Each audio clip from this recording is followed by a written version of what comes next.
आज के इस बुलेटिन में बात करेंगे चरणजीत सिंह ने पंजाब को लेकर बीजेपी से क्या सवाल किए। फिर हम जानेंगे किसने कहा कि देश भर में बदलाव की लहर आई है।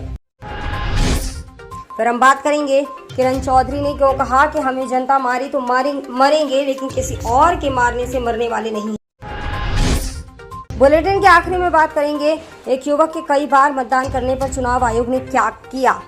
लेकिन उन सबसे पहले तमाम खबरों को जानने के लिए हमारे चैनल को लाइक और सब्सक्राइब जरूर कर लें।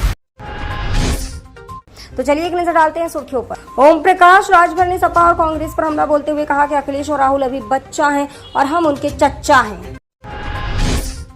अक्षय कुमार, मायावती, अनिल अंबानी, राजनाथ, सुनील शेट्टी, राजकुमार, जानवी, शाहिद कपूर सहित कई हस्तियों ने डाला वोट।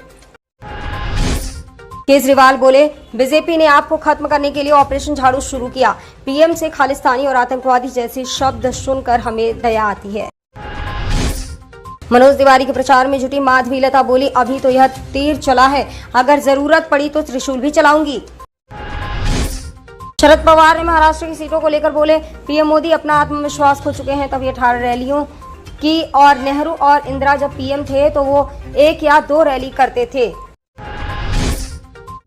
लालू यादव बोले सच क्या, सच का बाप भी आ जाए फिर भी मोदी जी से सच उगलवाना नामुमकिन है। प्रशांत किशोर बोले अगर जगन मोहन रेड्डी की पार्टी को 151 से ज्यादा सीट आ जाए तो मैं अपने चेहरे पर गोबर पुतवाने को तैयार हूं।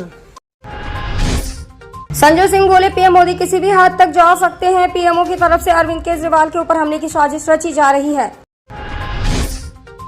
बंगाल में वोटिंग के दौरान पीठासीन अधिकारी को मारा थप्पड़, जिसके चलते मतदान प्रक्रिया रोक दी गई।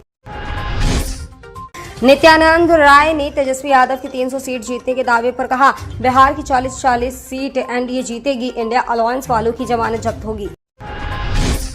तो चलिए अब बढ़ते हैं बड़ी खबरों की ओर, मगर तमाम बड़ी खबरों को जानने से पहले हमारे चैनल को लाइक और सब्सक्राइब जरूर कर लें। पूर्व मुख्यमंत्री चरणजीत सिंह चन्नी ने प्रधानमंत्री नरेंद्र मोदी पर निशाना साधा है। उन्होंने रविवार को कहा कि पुलवामा हमले में 40 जवान शहीद हुए थे, अभी तक पुलवामा के आरोपी क्यों नहीं पकड़े गए। 10 साल से नरेंद्र मोदी देश के प्रधानमंत्री हैं, मैं बस इतना पूछना चाहता हूं कि उन्होंने पंजाब को अभी तक क्या दिया।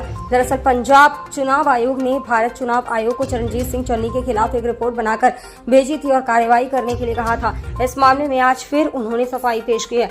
पूर्व सीएम चन्नी ने कहा मेरे बयान को तोड़ मरोड़ कर पेश किया गया है। मैं पूछना चाहता हूं कि वे कौन लोग हैं जो चुनाव के दिनों में हमारे फौजी भाइयों पर आकर हमला करते हैं और पहले भी पुलवामा में हमारे 40 जवान शहीद हो गए थे। अब एक फौजी शहीद हो गया है जिसका हमें रोष है। देश के फौजी जवानों का सम्मान करता हूं और यहां तक कि मेरे चाचा स्वरूप सिंह फौजी थे। उन्होंने कहा कि मेरा परिवार हमेशा फौजी परिवारों के साथ है, उनका सम्मान करते हैं। जब मैं मुख्यमंत्री था तब हमारे रोपड़ जिले के 2 जवान शहीद हुए थे। मैंने उनके अंतिम संस्कार में कंधा दिया था। शहीद हुए सैनिकों के परिवारों को सरकार की ओर सहायता दी थी। मेरे बयान को तोड़ मरोड़ कर पेश किया गया। इसे लेकर सैनिकों को बुरा लगा कि चन्नी ने हमारे खिलाफ बोला है। प्रवासियों को लेकर अवनीत बिट्टू के बयान पर उन्होंने कहा मैं प्रवासियों के साथ खड़ा हूं, आगे भी खड़ा रहूंगा। मेरे हलके में काफी लोग बिहारी हैं जो छठ पूजा करते हैं। हमने मोरिंडा में छठ देवी का मंदिर बनवाया है जहां प्रवासी लोग पूजा करते हैं। छठ पूजा के लिए हमने जगह भी दी है और ग्रांट देकर छठ पूजा के लिए हॉल भी बनवाया है। हर साल इन लोगों के साथ होली खेलता हूं। राजस्थान के पूर्व डिप्टी सीएम सचिन पायलट ने रविवार को करनाल, महेंद्रगढ़ और सिरसा लोकसभा क्षेत्रों में कई सार्वजनिक बैठकों को संबोधित किया। इस दौरान उन्होंने दावा किया कि देश भर में बदलाव की लहर चल रही है और नरेंद्र मोदी सरकार के दिन अब गिने चुने रह गए हैं। देश में 4 चरणों के मतदान के बाद सचिन पायलट ने हरियाणा में अपनी पार्टी के लोकसभा उम्मीदवार के लिए प्रचार करते हुए यह दावा किया है। बता दें कि सिरसा सीट से कुमारी शैलजा, महेंद्रगढ़ सीट से रावदान सिंह और करनाल सीट से दिव्यांशु बुद्धिराजा कांग्रेस की तरफ से चुनाव मैदान में है। इन सीटों पर पूर्व उप मुख्यमंत्री ने सभा को संबोधित करते हुए कहा कि इंडिया ब्लॉक कांग्रेस बीजेपी से कहीं आगे है। इसके साथ सचिन पायलट ने मोदी सरकार पर निशाना साधा। उन्होंने दावा किया है कि मोदी सरकार ने पिछले 10 वर्षों में अपने वादे पूरे नहीं किए और बेरोजगारी मूल्य वृद्धि पर लगाम लगाने में विफल रही। बीजेपी सरकार में किसानों की दुर्दशा हुई। पायलट ने आरोप लगाया है कि जब हरियाणा में किसानों सहित विभिन्न समुदायों ने अपने अधिकारों के लिए आवाज उठाई तो उन्हें पीटा गया। वहीं चुनावी सभाओं के दौरान कांग्रेस नेता सचिन पायलट ने कांग्रेस के लोकसभा घोषणा पत्र के बारे में भी बात की।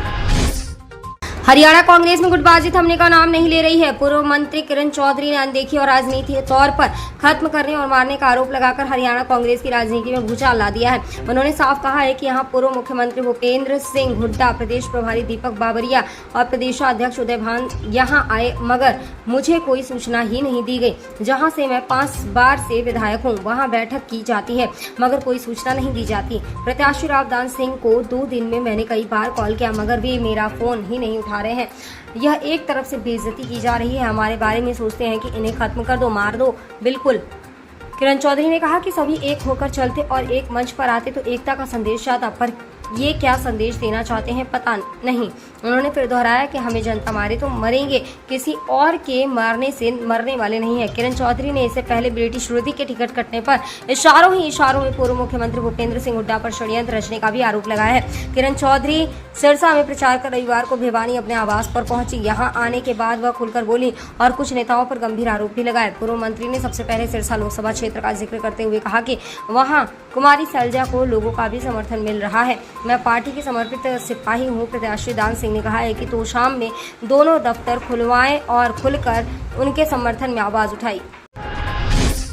एक ही शख्स द्वारा कई बार मतदान करने का वीडियो सोशल मीडिया पर वायरल होने के बाद आयोग ने इस मामले पर संज्ञान लेते हुए कड़े कदम उठाए हैं। पुलिस ने आरोपी युवक की पहचान कर उसे गिरफ्तार कर लिया है। इसकी जानकारी उत्तर प्रदेश के मुख्य निर्वाचन अधिकारी ने दी है। उन्होंने कहा है कि मतदान दल के सभी सदस्यों को निलंबित कर अनुशासनात्मक कार्यवाही शुरू करने की अनुशंसा की गई है। उन्होंने बताया कि आज सोशल मीडिया में एक व्यक्ति द्वारा कई बार मतदान करने का वीडियो प्रसारित हुआ है। इस घटना को लेकर एटा जिले के नया गाँव पुलिस स्टेशन में FIR दर्ज कराई गई है। यह FIR IPC की धारा 171F और 419 और RP अधिनियम 951 की धारा 128, 132, 136 के तहत दर्ज की गई है। वीडियो में कई बार मतदान करते दिखाई देने वाले व्यक्ति की पहचान राजन सिंह पुत्र अनिल सिंह, गांव खीरिया पमरान के निवासी के रूप में हुई है और उसे पुलिस ने गिरफ्तार कर लिया है। मुख्य निर्वाचन अधिकारी ने बताया कि मतदान दल के सभी सदस्यों को निलंबित करने और अनुशासनात्मक कार्यवाही शुरू करने के निर्देश जारी किए गए हैं। संबंधित मतदान केंद्र में पुनर्मतदान की सिफारिश चुनाव आयोग से की गई है।